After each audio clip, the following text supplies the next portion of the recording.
বিসমিল্লাহির রহমানির রহিম। আসসালামু আলাইকুম। আপনারা সবাই কেমন আছেন? আশা করি ভালো আছেন। আমিও ভালো আছি। আজকে আপনাদের সাথে আমি শেয়ার করব আজ দুপুরে আমি কি খেলাম। তার আগে বলে রাখি, আমার এই ভিডিওটা কে কোথা থেকে দেখছেন অবশ্যই কমেন্ট করে জানাবেন।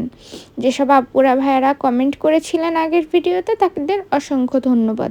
আমার বাইরে থেকে কিছু আওয়াজ আসছে, অবশ্যই স্কিপ করবেন। প্রথমে আমি গরম ভাতের সাথে নিয়ে নিলাম বেগুন আলু দিয়ে ছুরি মাছ রান্না করেছিলাম সেটা। এই তো আমি অল্প অল্প করে খেয়ে নিলাম। আমরা এটাকে ছুরি মাছ বলে থাকি, আপনারা কে কী বলে থাকেন কমেন্ট করে জানাবেন। এই তো সাথে কিন্তু ছিল কাঁচামরিচ। আমার কিন্তু কাঁচামরিচ ছাড়া চলেই না, আমার খুব ভালো লাগে কাঁচামরিচ খেতে। সেজন্য আমি কিন্তু ভাতের সাথে সবসময় প্রায় কাঁচামরিচ খেয়ে থাকি।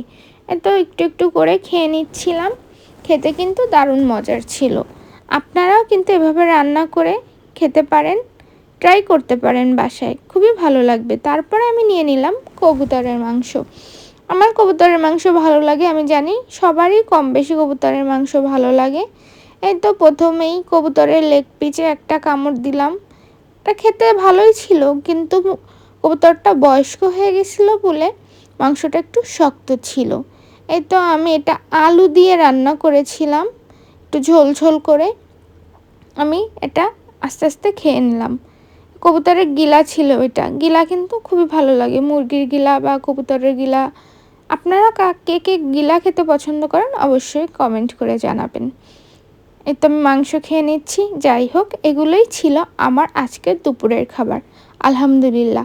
আপনাদের কাছে ভিডিওটা কেমন লাগলো কমেন্ট করে জানাবেন। ভালো লাগলে লাইক কমেন্ট শেয়ার করে আমার পেজের পাশেই থাকবেন। এবং যারা আমার ফেসবুক পেজ থেকে আমার এই ভিডিওটা দেখছেন তারা অবশ্যই ফলো দিয়ে আমার পেজের পাশে থাকবেন। এবং যারা আমার এই ভিডিওটা ইউটিউব চ্যানেল থেকে দেখছেন তারা চ্যানেলটা সাবস্ক্রাইব করে বেল আইকনে ক্লিক করে রাখবেন এরকম নানা রকম ভিডিও দেখার জন্য। আজ খেতে খেতেই চলে যাচ্ছি। ধন্যবাদ। আসসালামু আলাইকুম।